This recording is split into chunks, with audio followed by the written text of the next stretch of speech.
Era noite no Palácio Real da Babilônia. O rei Nabucodonosor, um dos homens mais poderosos da história, acorda suando frio, o coração acelerado. Ele se senta na cama, olha ao redor, mas não consegue se lembrar do sonho. Ele sabe que foi algo forte, grandioso, quase profético. Sente no peito o peso do que viu, mas não consegue explicar. O sonho fugiu da sua mente, mas ficou cravado na alma. E como todo grande imperador que acredita ter o controle de tudo, ele decide. Tragam os magos, os feiticeiros, os astrólogos, quero respostas, agora. Na manhã seguinte, a sala do trono se enche de conselheiros, homens de aparência exótica, cheios de pergaminhos, incensos, rolos astrológicos e palavras rebuscadas. O rei olha nos olhos deles e diz: tive um sonho que me perturbou, mas esqueci o conteúdo. Quero que vocês me digam o que eu sonhei e depois o que isso significa. Se não conseguirem, morrerão todos. Silêncio absoluto. É como pedir que alguém leia seus pensamentos e ainda explique o que eles querem dizer. Os sábios tentam negociar. Majestade, diga-nos o sonho e nós daremos a interpretação. Mas Nabucodonosor, desconfiado, endurece. Se vocês são mesmo sábios, deveriam saber o que sonhei. Caso contrário, são todos farsantes e morrerão.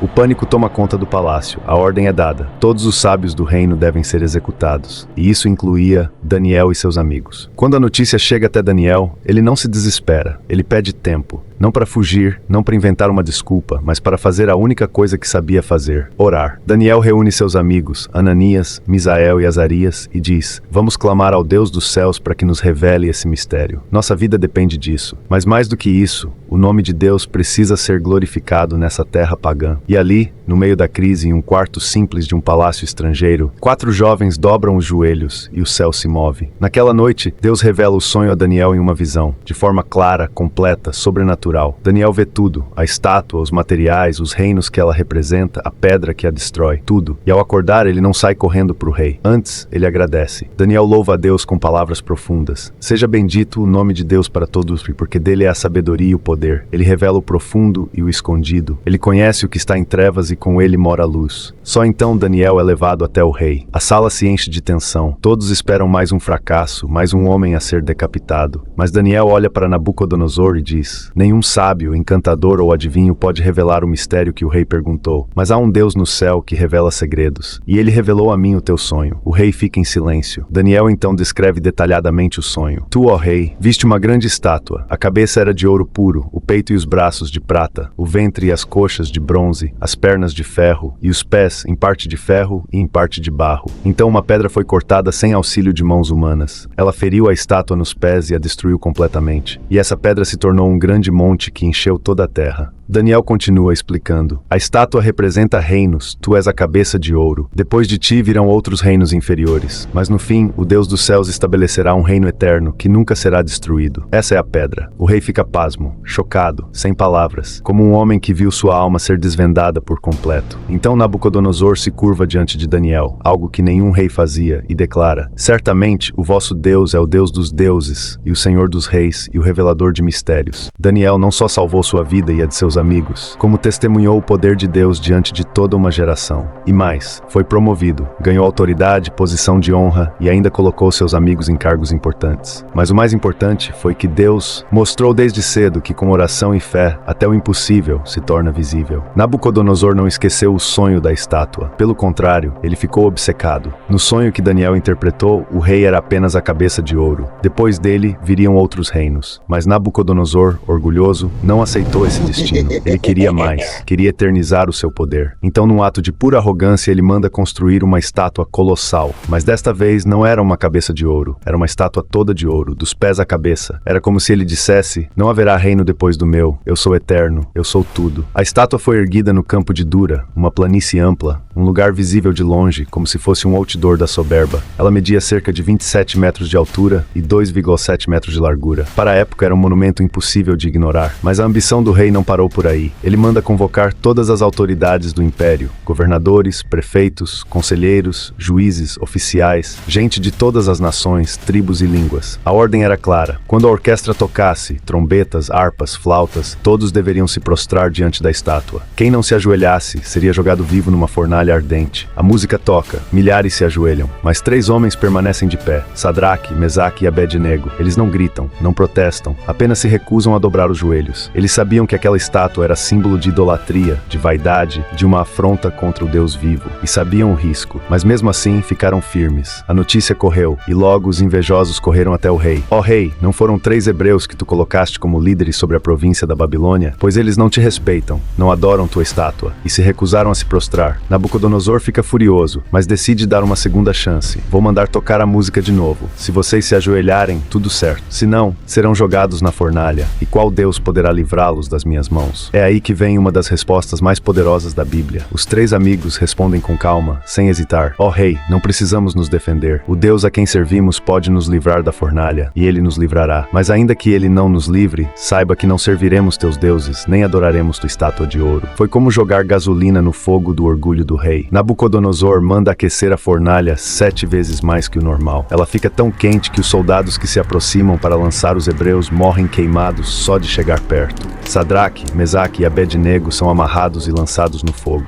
Silêncio. Todos esperam o fim, mas de repente, algo estranho acontece. O rei se levanta espantado, olha para dentro da fornalha e diz: não foram 3 homens que jogamos amarrados no fogo, pois eu vejo 4 homens soltos, andando em meio às chamas, e o quarto tem a aparência de um filho dos deuses. Sim, Deus estava lá, no meio do fogo. O fogo não queimou suas roupas, não chamuscou seus cabelos, nem cheiro de fumaça havia neles. O próprio rei corre até a entrada da fornalha e grita: Sadraque, Mesaque, Abednego, servos do Deus Altíssimo, saiam daí. Eles saem e todos os oficiais testemunham o milagre. Nabucodonosor, humilhado pela glória de Deus, declara: bendito seja o Deus de Sadraque, Mesaque e Abednego. Não há outro Deus que possa livrar como este. O rei muda o decreto, proíbe qualquer um de falar contra o Deus deles. E ainda promove os 3 amigos a posições ainda mais altas no governo. Mas o verdadeiro destaque foi o fogo. Não porque queimou, mas porque revelou quem estava com eles. No momento mais escuro, mais desesperador, Deus não os tirou do fogo. Ele entrou com eles no fogo. Os anos passaram. Nabucodonosor continuava governando a Babilônia com punho de ferro,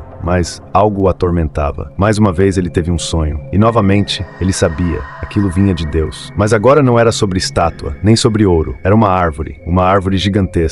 No sonho, o rei viu essa árvore crescer até tocar os céus. Seus galhos se espalhavam até os confins da terra. Os animais se abrigavam debaixo dela. As aves faziam ninho em seus ramos. Ela dava frutos em abundância. Era símbolo de poder, provisão e domínio. Mas de repente, uma voz ecoou dos céus, como o som de um decreto celestial: derrubem a árvore, cortem seus galhos, espalhem seu fruto, mas deixem o toco, preso com correntes de ferro e bronze, até que ele reconheça que o Altíssimo governa sobre os reinos dos homens e dá a quem ele quer. O rei acorda assustado. Procura Daniel imediatamente, e Daniel, ao ouvir o sonho, fica em silêncio. Ele entende imediatamente o que Deus está revelando, e o que vem a seguir não será fácil de dizer. Com respeito, mas com verdade, Daniel olha nos olhos do rei e diz: ó rei, que esse sonho fosse contra teus inimigos, mas não é. Essa árvore, majestade, é o Senhor. O Senhor cresceu, dominou, se tornou grande. Teu poder chegou aos céus, tua influência se espalhou sobre a terra, mas o orgulho subiu junto. Daniel continua: o decreto do céu é claro. Se o Senhor não se humilhar, se não reconhecer que é Deus quem dá o poder e não o homem, será cortado. O Senhor viverá como um animal, comerá capim como boi, dormirá ao relento, perderá a razão, até que reconheça que o Altíssimo governa sobre tudo. E Daniel encerra com um apelo sincero: portanto, ó rei, aceite meu conselho, abandone os pecados, pratique a justiça, ajude os pobres. Talvez assim Deus prolongue tua prosperidade. O tempo passou e por 12 meses nada aconteceu. Aparentemente, o rei esqueceu do aviso. A vida voltou ao normal. Nabucodonosor continuava grandioso. Seus jardins suspensos encantavam o mundo. Seus muros eram impenetráveis. E então, um dia, o rei estava no terraço do seu palácio, olhando a Babilônia sob seus pés, e disse em voz alta: não é esta a grande Babilônia que eu construí com meu poder e para minha glória? Na mesma hora, uma voz veio do céu como um trovão: a ti se diz, ó Nabucodonosor, o teu reinado foi tirado. Imediatamente, a mente do rei se rompe. Ele enlouquece, sai do palácio, vai viver com os animais. Seus cabelos crescem como penas, as unhas como garras. Ele come grama como gado, dorme ao relento, perde o trono, perde a dignidade. Mas Deus estava tratando sua alma. Durante 7 tempos, provavelmente 7 anos, Nabucodonosor vive como uma besta. Ninguém o reconhece. Ele que antes governava multidões, agora nem reconhece a si mesmo. Até que, um dia, ele levanta os olhos para o céu. E naquele gesto simples, mas profundo, o orgulho se rende. A razão volta, o coração se quebra. E o rei declara com a boca cheia: Eu, Nabucodonosor, louvo e exalto ao Rei dos céus, cujas obras são verdadeiras e cujos caminhos são justos, e que pode humilhar os que andam com orgulho. O homem que se achava um Deus, finalmente reconheceu quem é o Deus verdadeiro. E o mais impressionante, Deus restaura o reino. Nabucodonosor volta ao trono. Seus conselheiros o recebem. Sua glória é restituída, agora porém com um novo coração. Não mais um rei orgulhoso, mas um rei quebrantado.